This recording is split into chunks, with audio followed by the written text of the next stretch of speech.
ఓం శ్రీ మాత్రే నమః.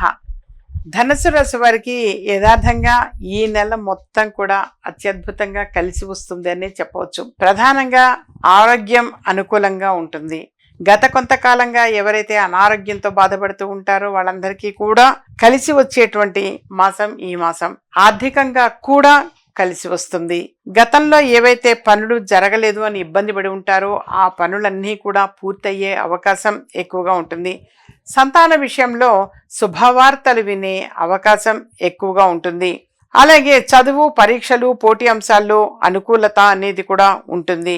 ధన వ్యవహారాలలో స్పష్టత అనేటువంటిది కూడా కనిపిస్తుంది. అలాగే తొందరపాటు నిర్ణయాలు మాత్రం తీసుకోవద్దు, దానివల్ల కొంత నష్టం కలిగే అవకాశం ఉంటుంది.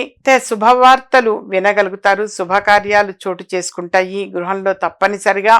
వీరు ఇంకా కలిసి రావాలి అనంటే అరటి చెట్టు దగ్గర దీపారాధన అనేది ఈ నెలలో వచ్చే ప్రతి గురువారం కూడా దీపారాధన అనేది చేయటము. అలాగే అరటి చెట్టు మొదట్లో రాగి చెంబు నిండా నీళ్లు తీసుకొని అరటి చెట్టు మొదట్లో పోయటం వలన వీరికి ప్రధానంగా ఆరోగ్యంగా ఇంకా చాలా బాగా అనుకూలంగా ఉంటుంది. ఆర్థికంగా కూడా కలిసి వస్తుంది. ఈ మాసంలో వచ్చే ప్రతి గురువారం ఈ విధంగా చేయటము.